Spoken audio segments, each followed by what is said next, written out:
ইসরায়েলের প্রধানমন্ত্রী বেনিয়ামিন নেতানিয়াহুকে ঘিরে সামাজিক যোগাযোগ মাধ্যমে নতুন করে গুজব ছড়িয়েছে।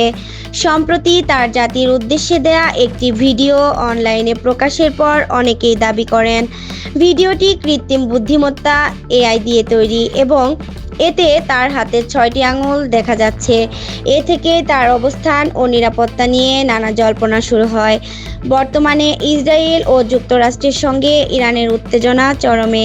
এই প্রেক্ষাপটে ডোনাল্ড ট্রাম্প এবং নেতানিয়াহু ইরানের নতুন সর্বোচ্চ নেতা মুস্তাফা খামেনির সঙ্গে সংঘাতে জড়িত বলে বিভিন্ন প্রতিবেদনে উল্লেখ করা হয়েছে। এর আগে ইরানের হামলায় নেতানিয়াহু ক্ষতিগ্রস্ত হয়েছেন এমন গুজবও ছড়িয়েছিল, যদিও সেগুলো পরে মিথ্যা বলে প্রমাণিত হয়।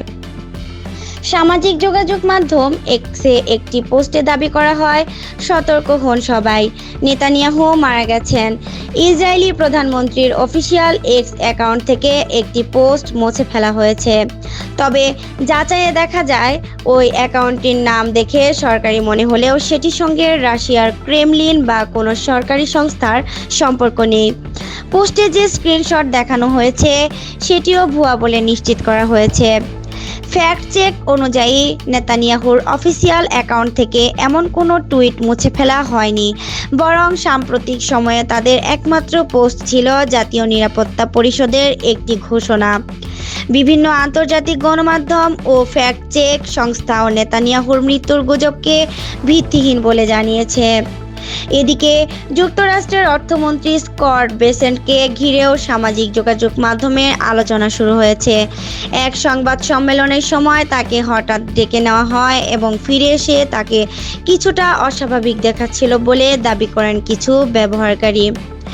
এ ঘটনাকে কেন্দ্র করে কয়েকজন বিশ্লেষক ধারণা দেন যে নেতানিয়াহুর বিষয়ে কোনো বড় খবর থাকতে পারে, তবে এইসব ব্যক্তিগত অনুমান বলে উল্লেখ করা হয়েছে এবং এ বিষয়ে কোনো আনুষ্ঠানিক মন্তব্য করেননি স্কট বেসেন্ট। নেতানিয়াহুর ভিডিওতে ৬ আঙুল দেখা গেছে এমন দাবিও পরে ভুল প্রমাণিত হয়। বিশ্লেষণে বলা হয়েছে, ভিডিওর একটি স্থির চিত্রে হাতের ভঙ্গি ও ক্যামেরার কোণের কারণে অপটিক্যাল ইলিউশন তৈরি হয়েছিল, যা দেখে ৬ আঙুল মনে হতে পারে। ফ্যাক্ট চেককারীরা জানিয়েছেন, বাস্তবে নেতানিয়াহুর ২ হাতেই স্বাভাবিক ৫টি করে আঙুল রয়েছে এবং ভিডিওটি বাস্তব প্রেস কনফারেন্স থেকেই নেওয়া। সব মিলিয়ে নেতানিয়াহুর মৃত্যু বা তার ভিডিও কৃত্রিম বুদ্ধিমত্তা দিয়ে তৈরি এ ধরনের দাবির কোনো প্রমাণ পাওয়া যায়নি, বরং সাম্প্রতিক সময়েও তিনি প্রকাশ্য বক্তব্য দিয়েছেন এবং ইরান সংক্রান্ত চলমান পরিস্থিতি নিয়ে কাজ চালিয়ে যাচ্ছেন বলে নিশ্চিত করা হয়েছে। নাহিদা, কথা টিভি ৭১, ঢাকা।